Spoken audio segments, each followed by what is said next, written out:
The desert planet of Kriver 9 had never been kind to outsiders. Its red sand stretched to the horizon, its jagged mountains loomed like guardians, and its skies burned with two suns. But the small alien settlement hidden in the canyon valleys had learned to thrive, protected by sheer cunning and generations of survival. Until the predators came. They came in packs, massive, scaled beasts with jaws strong enough to crush boulders, claws sharper than any blade, and eyes that glowed with a deadly intelligence. The settlement's warriors fought valiantly, but the creatures were relentless.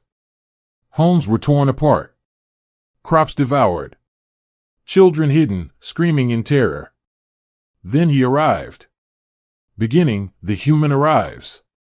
His name was Dax Hunter, a human mercenary turned explorer who had traveled the galaxy chasing uncharted worlds and untold mysteries. He was tall, lean, with a calm, calculating demeanor.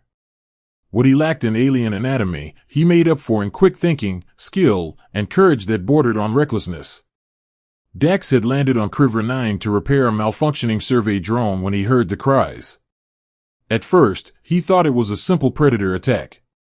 But the screams carried desperation. Something told him this was different.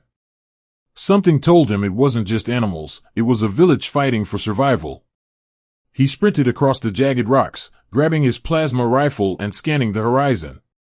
Dozens of predators charged toward the settlement, their teeth glinting under the harsh suns. Dax didn't hesitate. He fired with precision, striking the largest beast first. Its roar echoed across the canyon as it collapsed, and the smaller ones hesitated. He leapt onto a ridge, targeting them one by one, using the terrain to his advantage. Rocks fell, sandstorms whipped, and chaos reigned, but slowly, the tide turned. By nightfall, the predators were driven away or dead.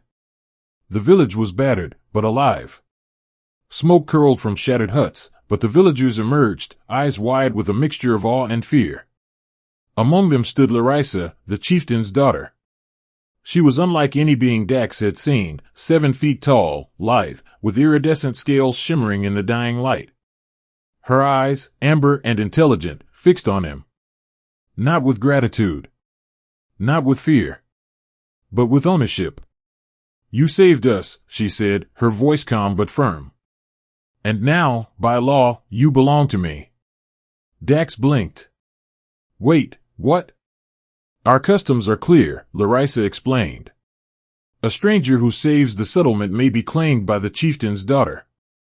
You fought for our lives. You are mine." He laughed nervously. "I didn't sign up for marriage, or whatever this is." She stepped closer. "It is not a request." He noticed her scales flare slightly, a sign of both authority and intent. The entire village watched, silent, awaiting his response.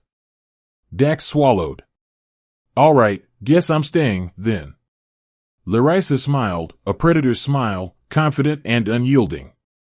Middle, adjusting to alien life. Life in the village was unlike anything Dax had experienced. Their homes were carved from sandstone cliffs and reinforced with alien polymers that glimmered faintly at night. Their diet consisted of fruits and meat of strange animals, some of which Dax could barely recognize. Communication was challenging. He learned quickly that gestures, tone, and subtle scale flares conveyed far more than words. Larissa became both his teacher and his overseer. She was strict, demanding, and unflinchingly honest. She insisted that he train with the warriors, learn their hunting techniques, and understand their history. "You are not a guest," she told him one morning as they sparred with energy-tipped spears. "You are part of this tribe now. Our laws are yours. Our survival depends on you." Dax grunted as her spear narrowly missed his chest.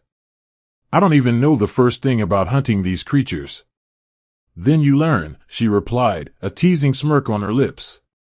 "Or you die." The days passed, and Dax adapted. He became skilled at navigating the canyons, setting traps for predators, and defending the village. He learned that the predators were not mindless beasts, they were coordinated, intelligent, and capable of strategy. Their attacks were growing bolder, suggesting an unseen alpha directing them. Meanwhile, Larissa observed him constantly. Her glances were sharp, assessing his every movement, reading his reactions. At first, Dax mistook her scrutiny for judgment. But slowly, he realized she was intrigued. And perhaps impressed.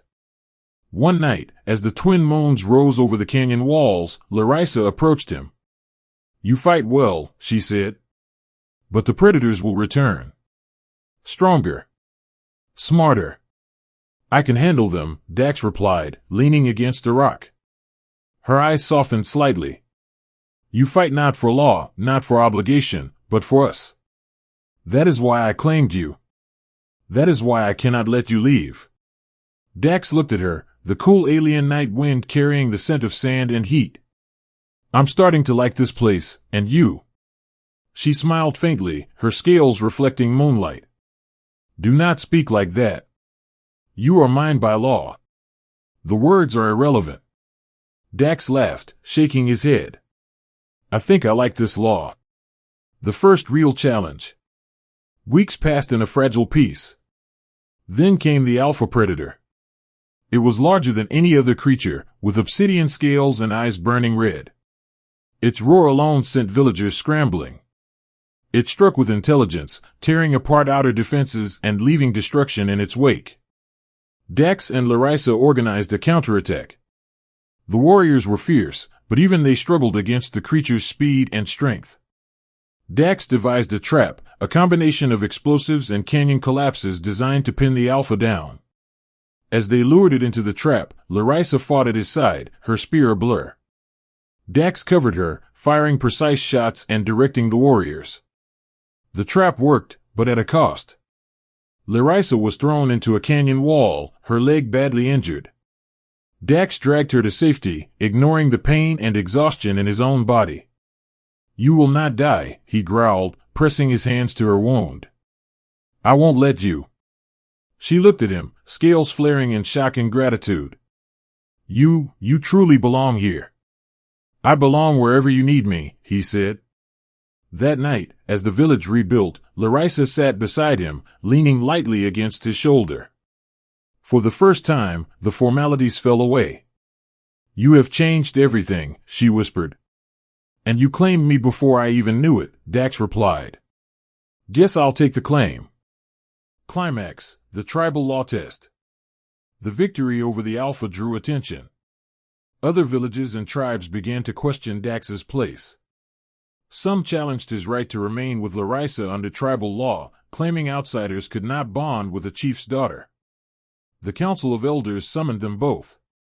It was a test, one of survival, skill, and proving worth. Dax and Larissa faced a series of trials, endurance runs across scorching sand dunes, combat against trained warriors, and mental challenges designed to test strategy and courage.